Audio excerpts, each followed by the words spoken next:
Teka, nasan ba tayo? Asriel, nasan ba tayo? Hindi ko din alam eh, sobrang berde ng kapaligiran. Oo nga, no?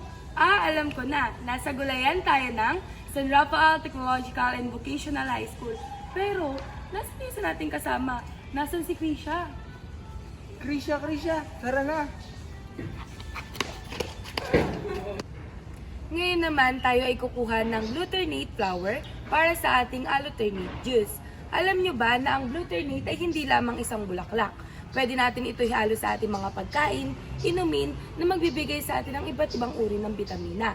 So, ang glutamate ay hindi lamang pampaganda sa ating kapaligiran, kundi pampaganda rin sa ating katawan.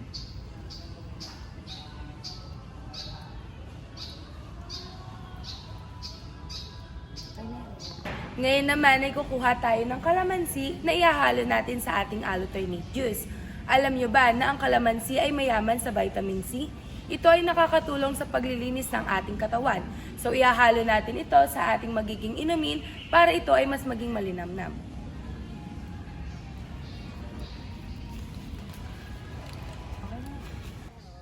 At ngayon naman ay narito tayo sa puno ng malunggay para mamitas ng malunggay para sa ihahalo natin sa ating moringa rice.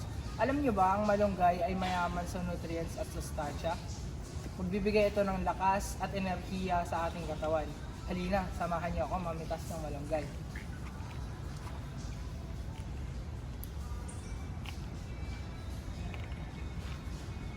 Action. Ngayon naman ay hugasan natin ang ating mga gulay upang masigurong malinis at masarap ang mga ito.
Ngayon naman ay hugasan natin ang ating tahong para sa ating tortang tahong. Ngunit bago ito, kailangan meron tayong scissor. Dahil ang nakikita nating mga buhok-buhok sa gilid ng tahong ay dumi niya yan at kailangan natin itong tanggalin. True. Pagtapos na nating tanggalin ang buhok-buhok ng tahong ay hugasan na natin ito.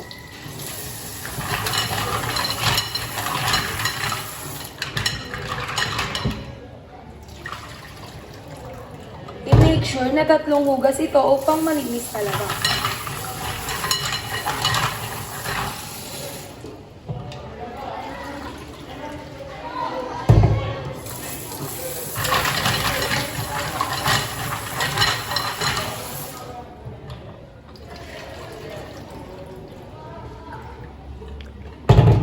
Mansion. Ngayon naman ay kailangan natin ng kasirola para pakuluan ng ating mga tahong.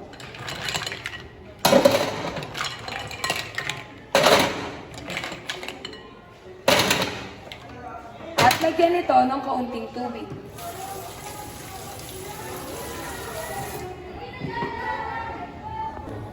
Sa pagpapakulo nito, kailangan natin ito lagyan ng 1/2 teaspoon ng salt para magkaroon ito ng lasa. Sa pagtatapos pagtanggal ng ating taong sa shell, ay dapat nating tanggalin ang puso dito dahil hindi ito safe sa ating kalusugan at hindi ito natutunaw sa ating tiyan.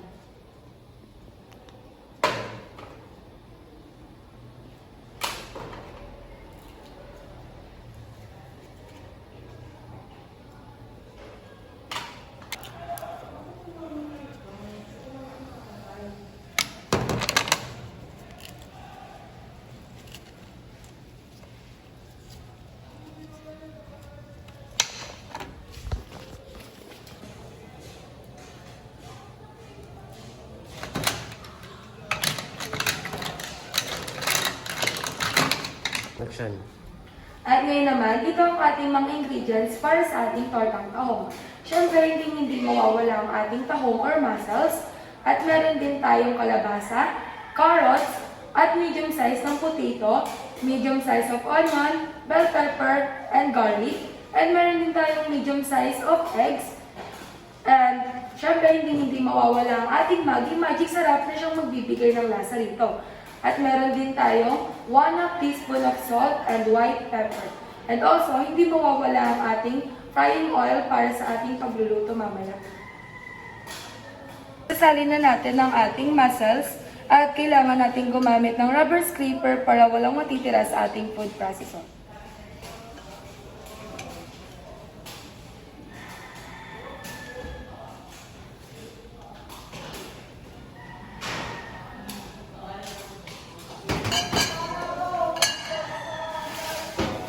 Okay na. Bigyan ulit.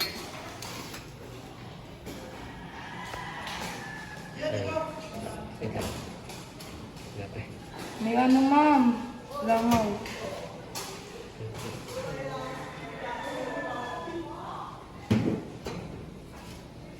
Three, two, one. 3, 2, 1. Wait lang. 3, 2, 1, sure.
Hintayin lang ulit natin itong uminit. Sibuyas, bawang at bell pepper.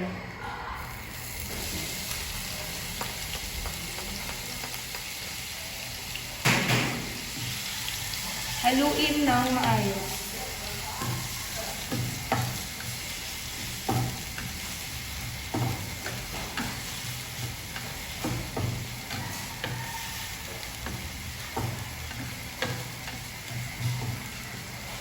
Luluto upang maiwasan na ito ay masunog.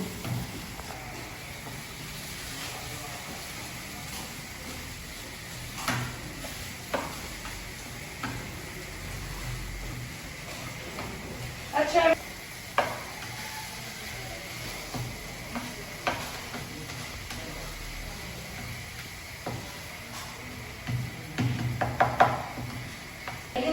mawawala ang ating maging magic sarap.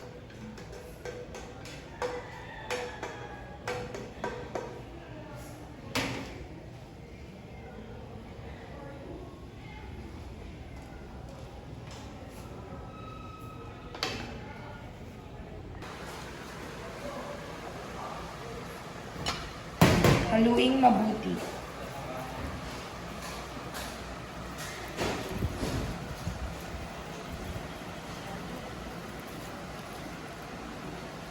Process.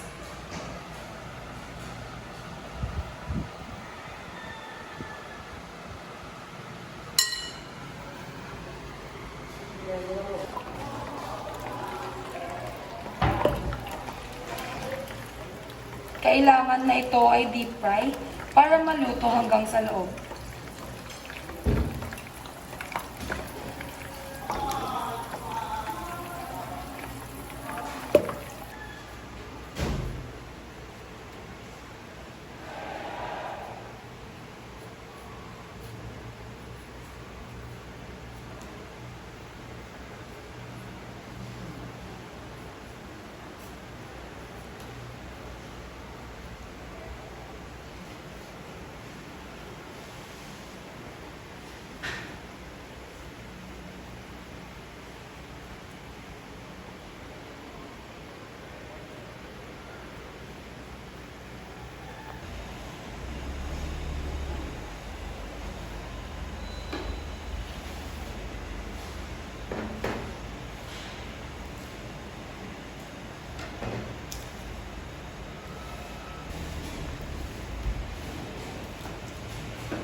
Then next,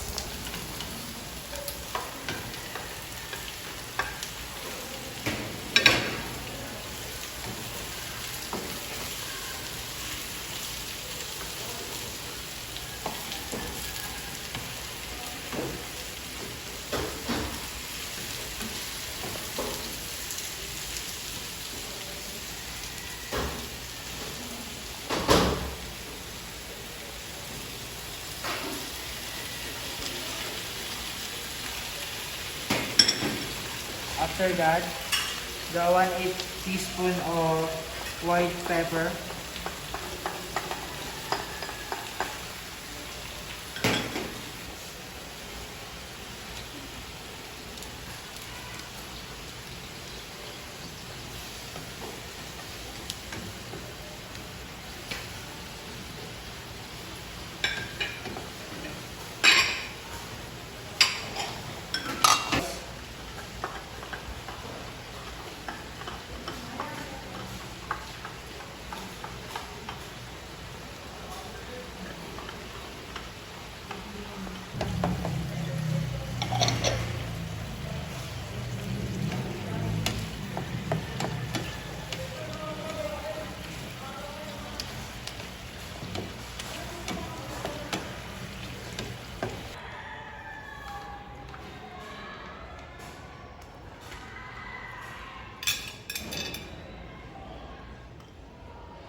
Then add water para din po additional sweetener sa ating gumalo.